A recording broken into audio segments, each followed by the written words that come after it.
Hello guys, welcome और welcome back to Study Loop. इस video के अंदर हम बात करने वाले हैं क्लास 10th के सिविक्स के चैप्टर पॉलिटिकल पार्टीज़ के बारे में, जो कि बहुत ही इंटरेस्टिंग होने वाला है। So let's begin with it. देखिए, एक दूर दराज के गांव में जाओ तुम, जहाँ पे लोग इतने ज़्यादा पढ़े लिखे हैं नहीं, उनसे डेमोक्रेसी के बारे में पूछो कुछ भी, बहुत बड़ी प्रोबेबिलिटी है कि नहीं पता होगा लोगों को। लेकिन पॉलिटिकल पार्टीज़ के बारे में उनको सब पता होगा कि हमारे यहाँ पे कौन सी है, सिंबल कौन सा है, कैसे लीडर्स हैं, कौन लीडर हैं। तो ये कहना गलत नहीं होगा कि सबसे ज़्यादा विजिबल इंस्टीट्यूशन है पॉलिटिकल पार्टी एक डेमोक्रेसी का है। क्या लेकिन ये political party, right? So simple सी बात, ग्रुप है कुछ लोगों का जो साथ में आए इलेक्शन लड़ने के लिए और सरकार बना के सरकार में पावर होल्ड करने के लिए। ये लोग जो हैं कुछ सेम तरह की आइडियोलॉजीज़ और पॉलिसीज़ के ऊपर एग्री करते हैं और इनकी सोच सोसाइटी और कलेक्टिव गुड को लेके सोसाइटी के बिल्कुल सेम होती है। लेकिन अब एक और बात समझने वाली है कि यहाँ पे ना देखो कन्फ्लिक्ट हो सकता है कि हर किसी की देखो सोच सेम नहीं होती ना, कि व्यूज़ जो हैं कलेक्टिव गुड को लेके हर किसी के अलग हो सकते हैं। सो पार्टीज़ क्या करती हैं, लोगों को परसुएड करने की कोशिश करती हैं कि हमारी जो पॉलिसीज़ हैं वो बेस्ट हैं सोसाइटी के लिए। इससे वो लोग कोशिश करते हैं हमारा सपोर्ट जीतने का, ताकि इलेक्शन में वो लोग जीत सकें, वोट्स ज़्यादा से ज़्यादा हासिल कर सकें। कंपोनेंट्स की अगर बात करें पॉलिटिकल पार्टीज़ के, तो सबसे पहले तो आते हैं लीडर्स। पॉलिटिकल पार्टीज़ के लीडर्स जो होते हैं वो हर इंपॉर्टेंट डिसीजन लेते हैं। देन एक्टिव मेंबर्स होते हैं एंड देन हमारे पास होते हैं फॉलोअर्स जो कैंपेन वगैरह में हेल्प करते हैं। सो क्वेश्चन ये है कि काम क्या करती है ये पॉलिटिकल पार्टीज़? कुछ तो काम करती होंगी ना, फंक्शंस होंगे इनके कुछ ना कुछ, ऐसी थोड़ा ना बना दिए इंस्टीट्यूशन। सो इनके फंक्शंस देखो बहुत सिंपल फंक्शंस हैं। इलेक्शन लड़ना सबसे पहली बात जो इनका मोस्ट इंपॉर्टेंट फंक्शन है। नेक्स्ट कि ये लोग पॉलिसीज़ और प्रोग्राम्स बनाते हैं हमारे लिए। लॉ मेकिंग का जो काम है देश का, वो भी ये पॉलिटिकल पार्टीज ही संभालती है। सरकार बनाना और सरकार को चलाना भी इनका काम है। और ऑपोजिशन का रोल जो होता है पार्लियामेंट के अंदर, वो भी ये लोग प्ले करते हैं। और हमारी सोच, हमारी एस्पिरेशंस को पार्लियामेंट तक लेके जाना, देश के सबसे बड़े फोरम में लेके जाना भी इनका काम है। तो क्वेश्चन है कि हमें पॉलिटिकल पार्टीज़ की ज़रूरत क्यों है? सामने ही आंसर है बिल्कुल कि ये पार्टीज़ सारे फंक्शंस परफॉर्म करती है जिनकी हमने बात करी, इसलिए ये लोग ज़रूरी हैं। ये फंक्शंस देश में परफॉर्म होना ज़रूरी है बहुत ज़्यादा, वरना देश नहीं चल पाएगा इनके बिना। अब नेसेसिटी क्यों है लेकिन पॉलिटिकल पार्टीज़ की इतनी ज़्यादा? मॉडर्न डेमोक्रेसी जो है वो पॉलिटिकल पार्टीज़ के बिना एग्जिस्ट कर ही क्यों नहीं सकती है? इसका भी देखो सिंपल सा आंसर है कि अगर हर कोई इंडिपेंडेंटली इलेक्शन लड़ने लग जाए तो होगा क्या उससे, कि लोगों से वादे नहीं कर पाएगा वो बंदा। कर भी दिए तो कोई गारंटी नहीं है कि वो वादों पे खरा उतरेगा, राइट? अकेला बंदा है ना वो। और जो इलेक्टेड कैंडिडेट होगा वो रिस्पॉन्सिबल होगा सिर्फ अपनी कॉन्स्टिट्यूएंसी को, जवाबदेही उसकी सिर्फ वहाँ होगी, पूरी कंट्री को लेके वो रिस्पॉन्सिबल नहीं माना जाएगा। सो पॉलिटिकल पार्टीज जो हैं देखो डायरेक्टली लिंक्ड है रिप्रेजेंटेटिव डेमोक्रेसी से, जो डेमोक्रेसी की सोल है। कैसे? कि पॉलिटिकल पार्टीज इतनी कॉम्प्लेक्स और इतनी बड़ी सोसाइटी के आइडियाज़ को, सोच को गैदर करने में हेल्प करती है और इतने सारे रिप्रेजेंटेटिव्स को एक जगह पे इकट्ठा कर लेती है, जिससे हमें हेल्प मिलती है कि हमें किसकी सोच को, किसकी आइडियोलॉजीज़ को, किसकी पॉलिसीज़ को फॉलो करना है। इतना क्लियर? सो पार्टीज ज़रूरी है, लेकिन कितनी पार्टीज होनी चाहिए? सो एक डेमोक्रेटिक देश के अंदर हर नागरिक को, उस देश के और हर ग्रुप को पूरी आज़ादी है कि वो पॉलिटिकल पार्टी बनाए।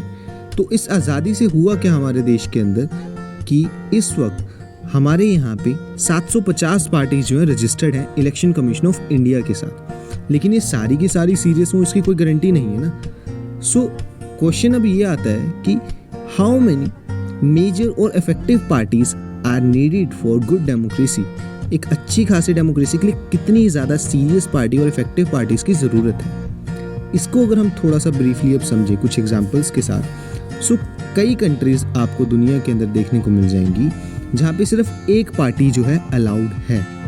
इस पूरे सिस्टम को हम कहते हैं वन पार्टी सिस्टम, जिसके अंदर एक ही मेजर पार्टी होती है सिर्फ। चाइना के अंदर आप ये सिस्टम देख सकते हैं, लेकिन फिर ऑप्शंस नहीं बचे ना, तो ये ऑप्शन इतना ज़्यादा अच्छा नहीं है कि एक पार्टी से आपको क्या ही मतलब इतने अच्छे ऑप्शंस मिल जाएंगे, चॉइसेस नहीं मिलेंगी। कुछ कंट्रीज़ के अंदर की पावर जो है दो ही पार्टीज़ के अंदर जो है चेंज होती रहती हैं, दो मेजर पार्टीज़ के अंदर, कि पार्टीज़ और भी ज़्यादा होती हैं इसके अंदर, वो इलेक्शन भी लड़ते हैं लेकिन पॉसिबिलिटी सबसे ज़्यादा इन्हीं दो पार्टीज़ की होती है जीतने की।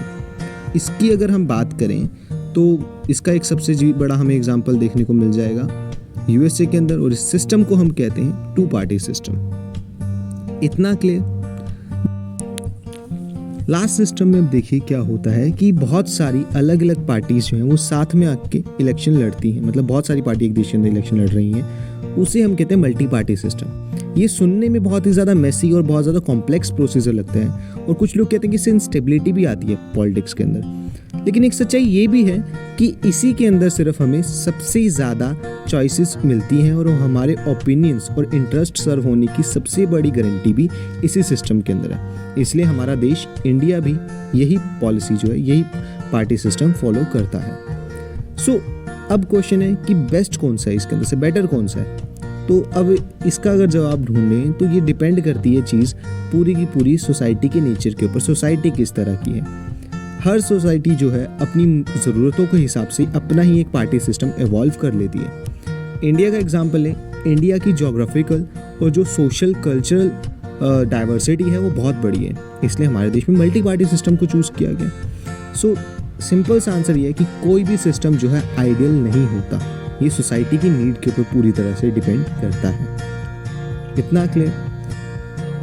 सो आप लोगों के लिए एक सवाल है कि पॉलिटिकल पार्टीज जो हैं पूरी दुनिया के अंदर लीस्ट ट्रस्टेड इंस्टीट्यूशन है, लेकिन उसके बावजूद भी बीते कुछ सालों के अंदर जो रिप्रेजेंटेशन और पार्टिसिपेशन है हमें पॉलिटिक्स के अरेना में देखने को मिल रहा है वो बहुत ज़्यादा बढ़ चुका है। इसका आंसर जो है आप मुझे डीएम कर सकते हैं मेरे इंस्टाग्राम पेज के ऊपर। अब हम बात करते हैं टाइप्स ऑफ पार्टीज़ के बारे में। सबसे पहले हमारे पास नेशनल पार्टीज़। नेशनल पार्टीज़ देखिए क्या होती हैं, ये आपको हर फेडरल डेमोक्रेसी के अंदर देखने को मिल जाएंगी।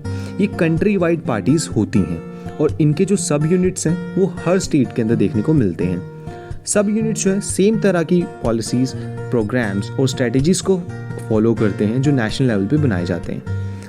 इन्हें इलेक्शन कमीशन ऑफ इंडिया द्वारा कुछ स्पेशल फैसिलिटीज़ दी जाती हैं, जैसे कि यूनिक सिंबल एक इन्हें दे दिया गया, यूनिक सिंबल जो पूरे देश के अंदर सिर्फ यही पार्टी यूज़ कर सकती है, और इन्हें रिकग्नाइज्ड पार्टी का स्टेटस जो है दे दिया जाता है। नेक्स्ट हमारे पास होती हैं स्टेट पार्टीज़। सो स्टेट पार्टीज़ की अगर हम बात करें, अब जो स्टेट पार्टीज़ हैं इन्हें रीजनल पार्टीज़ भी कहा जाता है। इन पार्टीज़ का जो नंबर है बीते कुछ सालों के अंदर बहुत ही ज़्यादा बढ़ चुका है, और हमारा जो पार्लियामेंट है इंडिया का वो बहुत ही ज़्यादा डाइवर्स हो चुका है इस कारण से। और ये नंबर इतना ज़्यादा बढ़ चुका है कि नेशनल पार्टीज़ जो हैं वो लोकसभा के अंदर अपनी मेजॉरिटी इस्टेब्लिश कर ही नहीं सकते बिना इनके सपोर्ट के। सो मजबूरन उन बेचारों को भी अब स्टेट पार्टीज़ के साथ अलाइंसेस फॉर्म करनी पड़ती हैं ताकि वो अपनी मेजॉरिटी इस्टेब्लिश कर सकें। अलाइंस के थ्रू ही सही, लेकिन कर तो सकें कम से कम। सो अब क्राइटेरिया क्या है जिसके बेसिस हम जज कर सकें नेशनल कौन सी है और स्टेट पार्टी कौन सी है। सो स्टेट पार्टी की अगर बात करें, किसी भी पार्टी को स्टेट पार्टी का टाइटल लेने के लिए 6% टोटल वोट चाहिए होते हैं लेजिस्लेटिव असेंबली के अंदर किसी भी स्टेट के, और इसके साथ साथ कम से कम 2 सीटें जो हैं लेजिस्लेटिव असेंबली इलेक्शंस के अंदर उन्हें हासिल करनी पड़ती हैं। नेशनल पार्टी की अगर बात करें तो उन्हें जो है 6% वोट्स चाहिए लोकसभा के अंदर या लेजिस्लेटिव असेंबली इलेक्शंस के अंदर किसी भी 4 स्टेट्स के, और कम से कम 4 सीटें जो हैं उन्हें हासिल करनी ही होती हैं। सो जो पॉलिटिकल पार्टीज है इसके साथ बहुत ज़्यादा पावर्स आती हैं, तो पावर के साथ चैलेंजेस भी ऑब्वियसली आते ही आते हैं। तो चैलेंजेस की बात करें कि सबसे ज़्यादा विजिबल इंस्टीट्यूशन होने के कारण डेमोक्रेसी के लोग जो हैं, आपने देखा होगा कि हर चीज़ के लिए इन्हें ही ब्लेम करते हैं। कोई भी चीज़ हो जाए देश के अंदर इन्हें ही ब्लेम किया जाता है। तो इस बेसिस के ऊपर 4 मेन चैलेंजेस आते हैं पॉलिटिकल पार्टीज़ के सामने। सबसे पहले अगर चैलेंज की बात करें हम, तो वो है लैक ऑफ इंटरनल डेमोक्रेसी। सो होता क्या है कुछ पार्टीज़ के अंदर कि जो पावर की कंसंट्रेशन है वो कुछ टॉप लीडर्स के हाथ में ही सिर्फ आ जाती है। अब जो मेंबरशिप का रजिस्टर है वो भी ये लोग फॉर्म नहीं करके रखते, और कोई ऑर्गेनाइजेशनल मीटिंग भी नहीं होती है इनकी हर टाइम पीरियड के बाद। और जो ऑर्डिनरी मेंबर्स हैं वो लोग जो है लेफ्ट आउट फील करने लग जाते हैं कि सारे डिसीजन तो सिर्फ लीडर्स ले रहे हैं डायरेक्टली। सो अगर इन लोगों ने गलती से भी टॉप लीडर्स के साथ डिसएग्री करने की कोशिश करी तो पार्टी से निकाल दिया जाएगा इन्हें।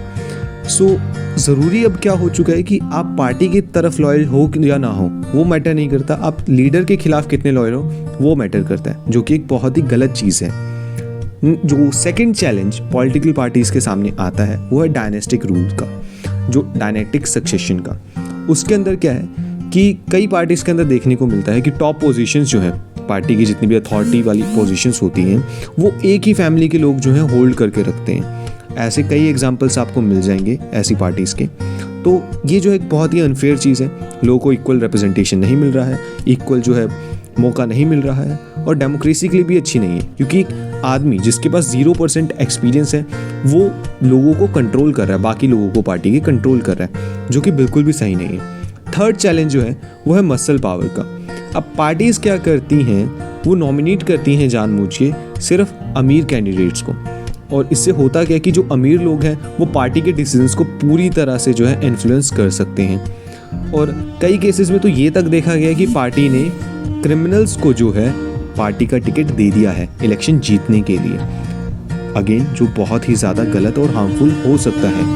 फोर्थ चैलेंज जो है वो ये है कि नो मीनिंगफुल चॉइसेस लोगों के सामने हैं। कैसे कि मोस्ट ऑफ द पार्टी जो है सेम तरह की आइडियोलॉजी और सेम तरह के काम करते हैं, तो अब डिफरेंस जो आइडियोलॉजिकल वो ज़ीरो हो जाता है। सो अगर किसी को भी अलग तरह की पॉलिसी चाहिए तो प्रैक्टिकली उनके पास कोई ऑप्शन ही नहीं है, क्योंकि हर पार्टी जो है सेम तरह की पॉलिसी उस आइडियोलॉजी जो है लेके चल रही है। सो पॉलिटिकल पार्टीज़ जो हैं अब किस तरह से सही की जा सकें कि ये चैलेंजेस को वो ओवरकम कर सकें। सबसे पहले लेकिन उससे इम्पॉर्टेंट क्वेश्चन आता है कि क्या वो चेंज होना चाहते हैं और क्या हम उन्हें फोर्स कर सकते हैं।